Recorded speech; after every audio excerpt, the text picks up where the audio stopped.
Dengan ekosistem yang sedang berjalan, jauh menelisir sekitar 160 km ke arah barat daya, terjadi sebuah fenomena yang akan mengubah landscape sejarah, bukan hanya kita, tapi dunia dalam bagaimana memandang sebuah bencana alam ketika peringatan tidak pernah muncul dalam suara, dan masyarakat pesisir memandangnya sebagai fenomena yang harus dilihat mata dari dekat. Saat itu air laut mulai surut. Dalam kajian ilmiah, fenomena ini disebut dengan drawback. Ketika laut menguras habis air di pesisir pantai, menariknya ke pusaran, membuat bebatuan terlihat dengan jelas, bangkai ikan bertebaran dan perahu tak lagi bergoyang. Fenomena ini digambarkan sebagai sebuah gejala awal terjadinya tsunami. Namun, apa yang terjadi di Aceh? Dengan pengetahuan masyarakat yang belum pernah diberi edukasi mendalam tentang tanda bencana alam, mereka memandangnya sebagai keunikan yang harus dilihat dari dekat, tanpa tahu bahaya apa yang ada di depannya. Yang mereka tahu, air laut mulai kembali dengan volume besar, menghantam pesisir dan menelan semua yang ada di depannya. Di sini nyawa bukan sesuatu yang sulit untuk dijelaskan, namun sesuatu yang masif terkapar di jalan-jalan, di bebatuan, dan di pelataran rumah yang sudah hancur. Tragedi tsunami yang menghantam Banda Aceh dan utara Sumatera, atau yang lebih dikenal dunia dengan bencana tsunami Samudra Hindia, bukan sesuatu rentetan tragedi yang terjadi pada satu tempat, namun terjadi dalam skala yang luas, mencakup negara-negara Asia, seperti Thailand, Somalia, Indonesia, India, Sri Lanka, dan Maladewa. Dalam sejarah peradaban dunia, bencana tsunami ini tercatat sebagai tragedi bencana paling mematikan dan terbesar kedua setelah bencana tsunami yang menimpa negara Chili pada 1960. Tentu, kita diberi pertanyaan mendalam seperti bagaimana semuanya terjadi. Apa makna di balik ini semua? Dan bersama kami, mari membahas lebih dalam salah satu bencana paling mematikan dalam sejarah abad ke-20.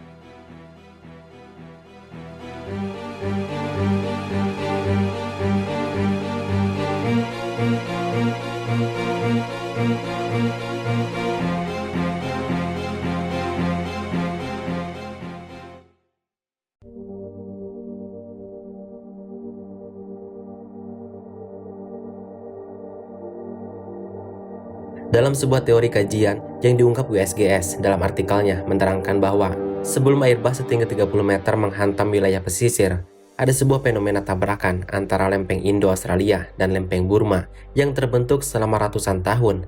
Lembaga US Geological Survey dalam kajian yang berjudul Tsunami Generation from the 2004 9,1 magnitudo Sumatera Andaman Earthquake menerangkan bahwa terjadi retakan di dasar kedalaman laut yang memicu gempa besar sepanjang 1.600 km menuju Kepulauan Andaman. Pada awalnya, gempa ini tercatat berkekuatan 8,8 magnitudo, namun menginjak bulan Februari 2005, para ilmuwan merevisi kekuatan gempa menjadi 9 magnitudo. Meski angka ini diterima oleh Lembaga Pusat Peringatan Tsunami Pasifik, namun para ilmuwan di Amerika Serikat memperkirakan angka yang jauh lebih besar. Survei Geologi Amerika Serikat mempresentasikan angka di 9,1 sampai 9,3 magnitudo. Angka ini diperkuat oleh survei yang dilakukan Dr. Hiro Kanokiri dari Institut Teknologi California bahwa angka 9,1 sampai 9,3 bukan angka yang bisa menggambarkan gempa skala biasa, namun gempa dalam skala mematikan. Bahkan Jepang pada 2011 dalam tragedi bencana tsunami yang menghantam, akumulasi gempa skala 9,1 magnitudo sudah lebih dari cukup untuk meluluh lantakan wilayah Tohoku dengan total kehancuran seperti di kota Miyagi, Iwate, dan Fukushima. US Geological Survey dalam artikel yang diungkap Wikipedia berdasarkan lokasi pusat gempa bumi dan kedalamannya, titik lokasi berada di barat daya atau 160 km dari kota Banda Aceh dengan skala estimasi 9,1 tepat berada di bawah dasar laut. Kajian seperti Indian Ocean Tsunami menerangkan fakta yang jauh lebih kompleks, bahwasanya wilayah Indonesia sendiri terletak di sepanjang cincin api Pasifik yang rentan terhadap bencana gempa bumi, tsunami, dan letusan gunung berapi. Secara tidak langsung, teori mempresentasikan bahwa bencana gempa dan tsunami memang masuk dalam sebuah proses yang terjadi secara siklus, namun relativitas waktu dan tempat bisa datang secara tiba-tiba. Dalam bencana seperti tsunami Samudra Hindia atau yang kita kenal dengan tsunami Aceh, relativitas menempatkan kita pada proses tabrakan antara dua lempengan, seperti lempengan Indo-Australia dan lempengan Burma, yang menyebabkan gempa dengan skala 9,1 tepat 30 km di bawah Palung Sunda. Menurut data ilmiah dan laporan riset seismologi global seperti yang diungkap US Geological Survey, gempa bumi dalam skala megatrust biasanya tidak datang dari segi geografi dan geologi. Terlebih permukaan patahan seluas 1.600 km bergeser sekitar 15 meter di sepanjang zona beradunya dua lempengan. Dalam relativitas seperti ini, pergeseran tidak terjadi secara instan, melainkan terjadi dalam dua tahap selama beberapa menit.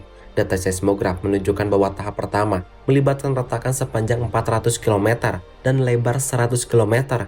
Ini merupakan retakan terbesar yang pernah terbentuk oleh gempa bumi. Retakan ini bergerak dengan kecepatan 28 km per detik dari pesisir Aceh menuju barat laut dengan estimasi waktu selama 100 detik sebelum gelombang tsunami terbentuk. Tahap kedua menyasar pada retakan di sebelah utara yang akan menghantam pesisir Kepulauan Andaman. Retakan di sebelah utara bergerak lebih lambat ketimbang yang ada di selatan, kurang lebih 21 km per detik, atau selama 5 menit sebelum menghantam batas lempeng. Akibatnya terjadi patahan dorong di mana, dalam waktu beberapa menit saja, patahan tersebut melepaskan regangan elastis yang telah terakumulasi selama berabad-abad lamanya, seperti pegas yang ditahan selama ratusan tahun, lalu dihentakkan dalam satu kali hempasan ketika batuan tidak dapat lagi menahan subduksi. Maka patahan lempeng menggeser dan mengangkat dasar laut secara tiba-tiba, sehingga memindahkan volume air laut sebanyak 30 km kubik dan menciptakan gelombang tsunami yang mematikan. Bahkan getaran gempa dirasakan begitu luas sepanjang 1.300 km, kumparan dalam laman artikelnya memberikan sudut fakta yang tak bisa dibantah ketika wilayah Aceh selama 30 tahun larut dalam konflik bersenjata antara pemerintah pusat dengan pasukan GAM. Selama konflik senjata, wilayah Aceh secara tidak langsung terisolasi dari orang-orang luar, menjadikan wilayah ini berbahaya untuk didatangi. Danny Hillman, seorang dokter lulusan Institut Teknologi California dan seorang pakar gempa yang sudah diakui dunia, cukup kesulitan untuk meneliti wilayah Aceh karena konflik yang sedang berlangsung. Saat itu dirinya beralih untuk meneliti Kepulauan Mentawai di lepas pantai barat Sumatera. Pada tahun 2002 sampai 2003, ia menerangkan hasil penelitiannya tentang memprediksi gempa dahsyat yang akan terjadi di pesisir barat Sumatera. Dirinya mengungkapkan lewat berbagai forum ilmiah, seperti seminar pembangunan Selat Sunda di Geoteknologi LIPI Bandung dan kajian ilmiah tentang pembangunan jembatan Jawa Sumatera di ITB. Dalam kajian US Geological Survey, serta ditumpul lewat penelitian yang dilakukan di Hirokano Kiri, menjelaskan bahwa kenaikan vertikal dasar laut beberapa meter secara mendadak saat gempa memindahkan air dalam volume yang sangat besar. Akibatnya adalah tsunami yang menerjang wilayah pesisir Samudra Hindia. Seperti yang diungkap banyak media besar, tsunami Aceh tidak terjadi pada bentangan negara Indonesia saja, namun mencakup wilayah luar yang bahkan jaraknya terbentang ribuan kilometer, seperti negara India, Bangladesh, Thailand, Somalia, dan beberapa kepulauan pesisir.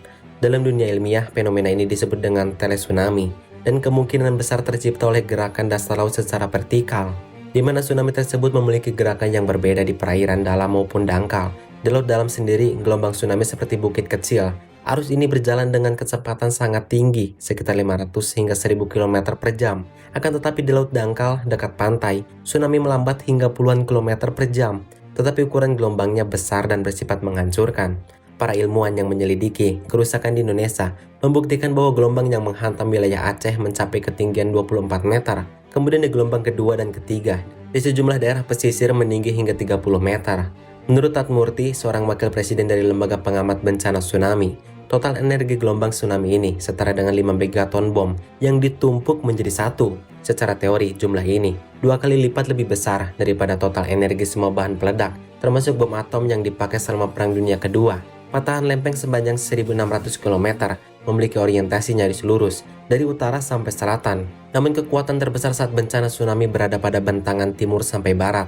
Ini mengakibatkan daerah yang menjadi pusat jumlah korban paling besar, seperti pesisir Aceh dan utara Sumatera. Setidaknya menjadi wilayah dengan estimasi korban jiwa paling banyak. Di beberapa negara lainnya, tsunami tiba beberapa jam setelah Aceh luluh lantah, seperti di wilayah Bangladesh sendiri. Meski terletak di ujung utara Teluk Benggala dan memiliki dataran rendah, serta relatif dekat dengan wilayah epicentrum, namun titik gempa berlangsung lebih lambat dari zona patahan, sehingga jumlah korban bisa jauh lebih sedikit. Jika melihat teori prinsip oceanografi dan fisika gelombang standar, kawasan pesisir yang terhalang oleh daratan dari titik asal tsunami biasanya aman. Akan tetapi gelombang tsunami kadang berdifraksi atau melentur seiring dengan seberapa jumlah arus yang dihasilkan dari patahan. Arus ini akan mengitari daratan dan menghantam wilayah di baliknya. Oleh karena itu, negara di bagian Kerala India menjadi salah satu wilayah yang dihantam tsunami. Meski secara letak berada di pesisir barat India, tidak hanya India namun pesisir barat Sri Lanka juga dihantam tsunami besar, mengakibatkan korban jiwa yang tidak sedikit. Di India sendiri, korban meninggal tercatat sekitar 12.405 jiwa dan 667.000 rumah rusak berat. Di Sri Lanka, angkanya jauh lebih besar. Tercatat korban meninggal mencapai 35.322 jiwa dan 516.000 rumah rusak berat. Dalam teori transoceanic, jarak jauh wilayah bukan jaminan selamat dari bencana tsunami. Teori ini sejalan dengan apa yang terjadi pada negara Somalia. Ketika bencana tsunami terjadi, meski secara jarak terbentang 5.000 km dari titik epicentrum, namun adanya gelombang yang melentur menyebabkan pesisir timur dan utara Somalia tetap diterjang oleh gelombang raksasa, mengakibatkan jumlah korban meninggal sekitar 78 jiwa dan menghancurkan 5.000 bangunan, termasuk fasilitas umum dan rumah. Jika melihat teori hidrodinamika, gelombang tsunami membutuhkan 15 menit sampai 7 jam untuk mencapai sejumlah wilayah pesisir, tergantung seberapa jauh daratan dari titik epicentrum. Ambil contoh wilayah Thailand, yang terkena dampak hantaman tsunami 2 jam setelah Banda Aceh luluh lantah. Di Thailand sendiri dampak kerusakannya cukup vital, di mana 7.000 bangunan rusak total dan 5.395 jiwa meninggal dunia. Wilayah Indonesia terlebih di Aceh dan utara Sumatera terkena hantaman tsunami dalam kurun waktu yang cepat, serta menjadi wilayah yang paling terdampak dengan eskalasi jumlah korban paling besar. Lalu bagaimana semua rentetan peristiwa yang terjadi terlebih di wilayah Aceh?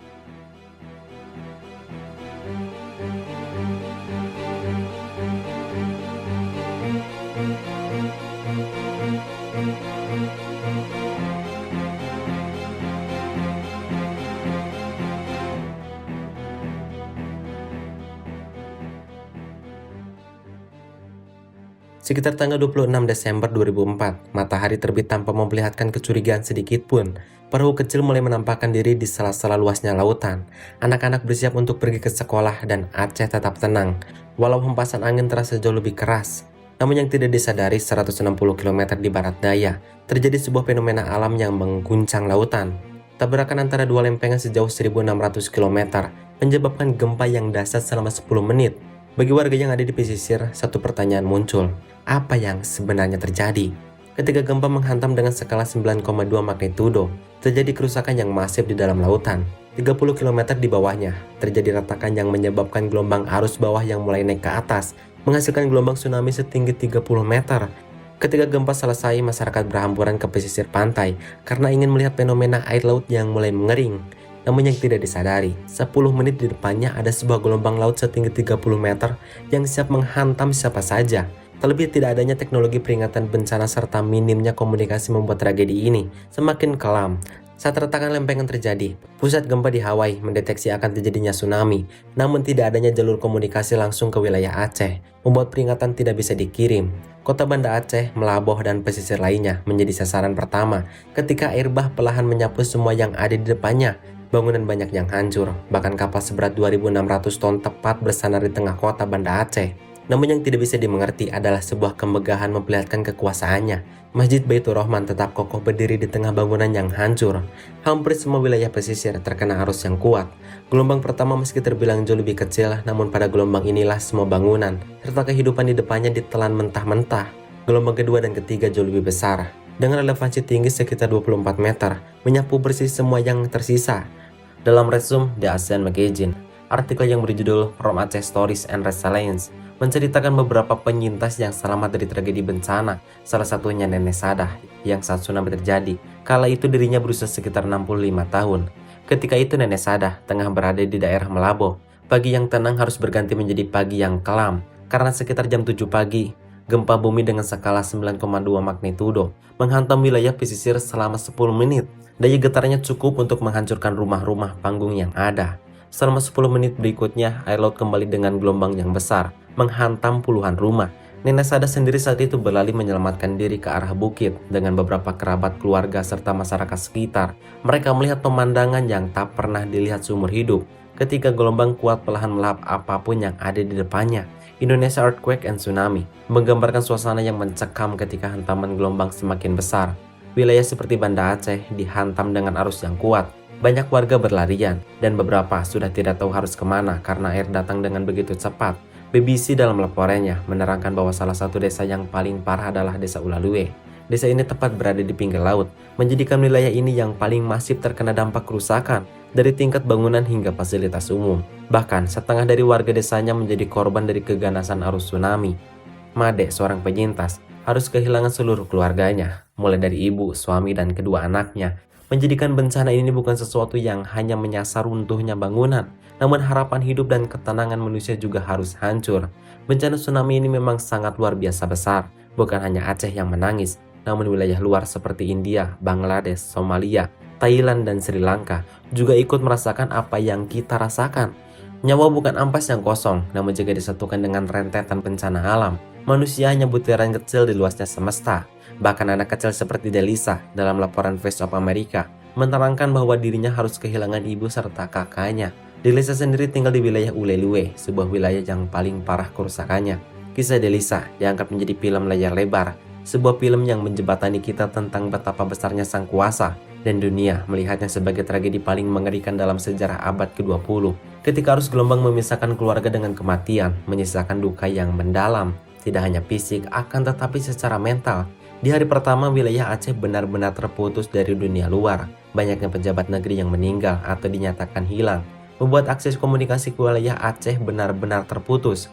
Ketika akses komunikasi hancur, pemerintah daerah lumpuh, dan masyarakat kehilangan akses untuk air bersih, harapan terlihat jauh lebih samar. Namun disinilah solidaritas masyarakat Aceh semakin erat. Saat bencana tsunami menghantam, banyak warga Aceh yang selamat mulai bahu-membahu membantu sesama. Mulai dari menyelamatkan mereka yang terbawa arus, membuat tenda pengungsian seadanya, dan mencari sebanyak mungkin masyarakat yang selamat.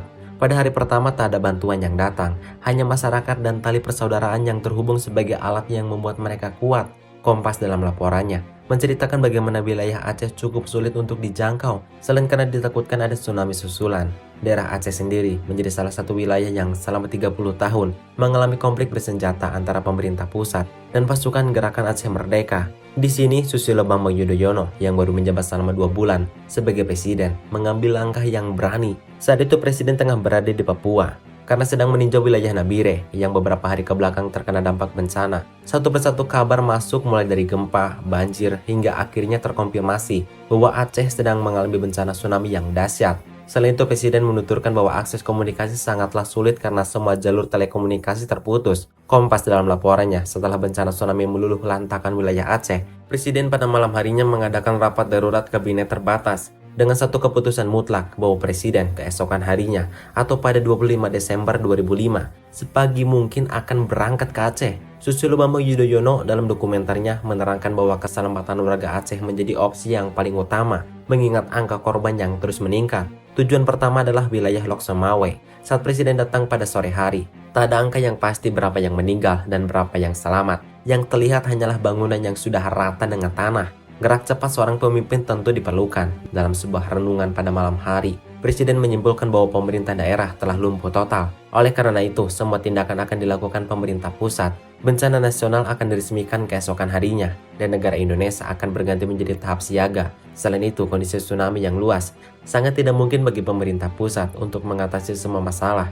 Presiden SBY dalam laporan yang diungkap Kompas, setelah menyambang korban yang terdampak bencana, presiden menggelar rapat di Wisma PT Arum Lok Sumawe. Hasilnya ada 3 prioritas utama. Yang pertama adalah operasi tanggap darurat, di mana keselamatan warga Aceh harus didahulukan. Selain itu, pemerintah Indonesia tidak akan sanggup dalam mengatasi segala masalah dalam waktu yang cepat. Oleh karena itu, presiden menyimpulkan bahwa kita harus membuka jalur bantuan secara internasional, atau dalam bahasanya dikenal dengan Disaster Relief Operation. Prioritas kedua adalah pengerahan dan penugasan satuan tentara dan polisi dalam jumlah yang besar dengan waktu yang singkat. Namun tidak hanya tentara dan polisi, elemen lain seperti PMI, Satgas PLN, dan Satgas Telkom ditugaskan secara cepat melebur menjadi satu demi komunikasi yang kembali terhubung. Ketiga adalah penempatan tentara dalam mengantisipasi langkah Gerakan Aceh Merdeka mengingat konflik yang sedang berlangsung. Presiden SBY menekankan bahwa Gerakan Aceh Merdeka harus dihentikan, atau dalam kata lain kontak senjata yang terjadi selama puluhan tahun harus diakhiri demi agar bisa fokus dalam memulihkan wilayah Aceh. Selain itu, anggaran negara tidak memungkinkan untuk memberikan dana bantuan yang besar dan masif.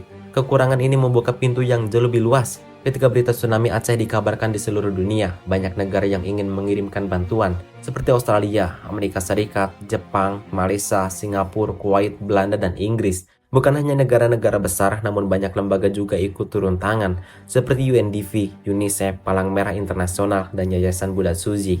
Australia sendiri mengirimkan pesawat Hercules C-130 beserta tim medis yang siap kapanpun siaga. Amerika Serikat mengirimkan kapal induk USS Abraham Lincoln serta puluhan helikopter demi mencari korban yang hilang.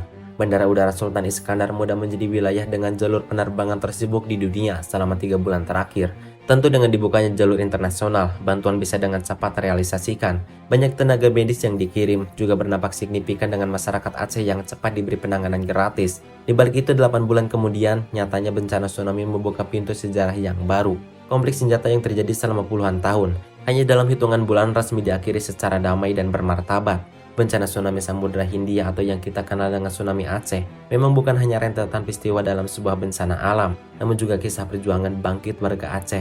Universitas Pendidikan Indonesia dalam laporannya, meski bencana tsunami telah selesai dan bantuan kemanusiaan datang secara masif, namun di balik itu hampir 73,5% penyintas yang selamat dari bencana tsunami mengalami PTSD atau Post Traumatic Stress Disorder. Arus gelombang tsunami mungkin telah selesai, namun masyarakat Aceh tidak pernah benar-benar kembali kepada kehidupannya yang dulu. Mereka harus menelan semua kenangan pahit dan memulai kehidupan yang baru.